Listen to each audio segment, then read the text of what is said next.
Welcome to the Explainer. Today, we're diving into something pretty fascinating. We're going to connect one of the greatest military texts ever written, Sun Tzu's Art of War, to a 20th century battle that honestly should have been impossible to win. I mean, how can an army that's outnumbered more than 10 to 1 not only survive, but actually pull off a total victory? Okay, so to get into this, let's start with a debate that apparently broke out in a military academy classroom. It all kicked off with one simple but really provocative question.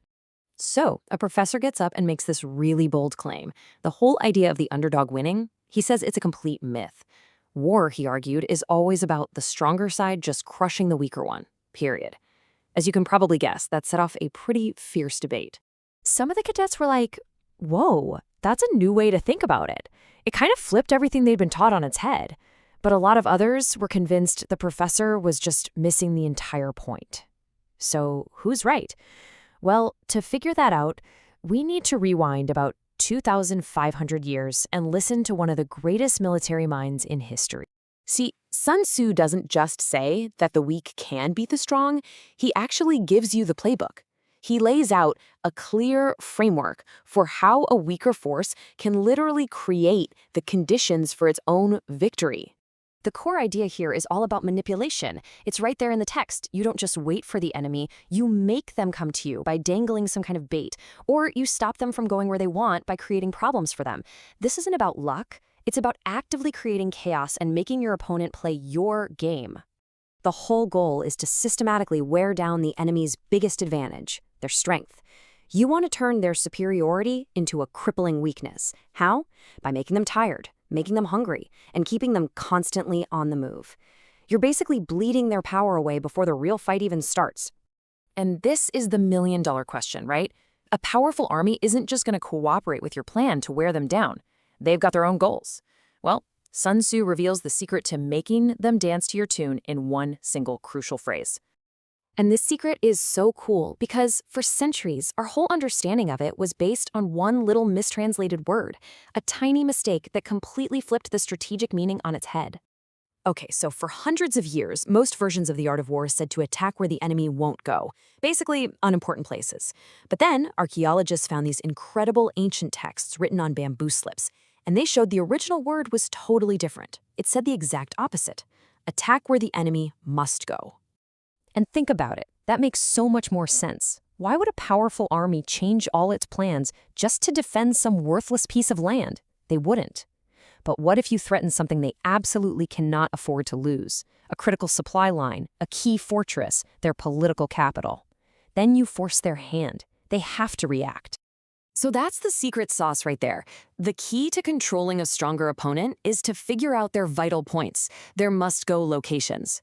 When you threaten what they value most, you suddenly become the puppet master. You make them run where you want them to run, and in the process, you turn their strength into a weakness as they just scramble to respond to you. So let's jump forward to a real-world example and see how this ancient principle was used with absolutely brilliant effect in the 20th century to pull off a victory that should have been impossible. So it's March 1947. The Nationalist Army launches this massive offensive to capture the communist capital of Yemen. And look at these numbers. They brought over 230,000 soldiers. Defending the whole region was a communist force of just over 20,000. The odds were more than 10 to 1. I mean, a straight-up fight would have been absolute suicide. So what did they do? The absolute last thing anyone expected. Mao ordered a full retreat. They just abandoned their own capital. You can imagine his commanders were completely baffled. But Mao's thinking was pure Sun Tzu. Victory isn't about holding a piece of land. It's about destroying the enemy's ability to fight. And this was the heart of what Mao called the mushroom tactic. The idea was that his forces would pop up, strike, and then vanish into the mountains, just like mushrooms after a rain. And in doing so, they would lure the massive nationalist army deeper and deeper into this rugged, punishing terrain. The goal was straight out of Sun Tzu: make the rested tired, make the well-fed hungry, and keep the settled on the move. So let's break down how this worked. First, the lure. By abandoning the capital, they drew the nationalists into a totally hollow victory. Second, exhaustion. Small communist units would pop up, stage these hit-and-run attacks, and then just disappear. This forced the huge nationalist army on what they later called an armed parade through the mountains, chasing ghosts, burning through their supplies, and getting worn down from, quote, fat to thin and thin to collapse. And then finally, once a unit was tired and isolated, came the ambush.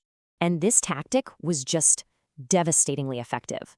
The moment a nationalist unit was stretched thin and exhausted, the communists would suddenly concentrate all their forces and strike. The results were just staggering. In one of the very first ambushes, they wiped out nearly 3,000 troops in a little over an hour. After only 50 days, they had taken out 14,000 enemy soldiers. And get this, within a year, the vastly outnumbered force had completely retaken their capital. So, that brings us back to our original question from that military academy classroom. How is it actually possible for the massively outnumbered to win a war? You know, that professor, he was right about one thing. If two armies just line up in an open field and go at it, yeah, the side with more firepower and more people is probably going to win. That's just common sense.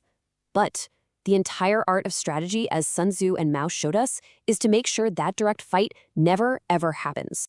Mao himself explained the secret. He said victory isn't just a simple math problem of who has more guns or more money. It depends on what he called conscious dynamic capability, which is just a fancy way of saying the creative, flexible, and smart application of strategy to completely change the rules of the fight. By using Sun Tzu's ancient principle of attacking where they must go, and in this case, that meant luring them into a battlefield that was itself a weapon, Mao's forces turned their biggest weakness, their lack of numbers, into a massive strategic advantage. They proved that with the right strategy, with that conscious ability to direct the war, the weak don't just get to survive, they can actually win. And that leaves us with a final thought, right?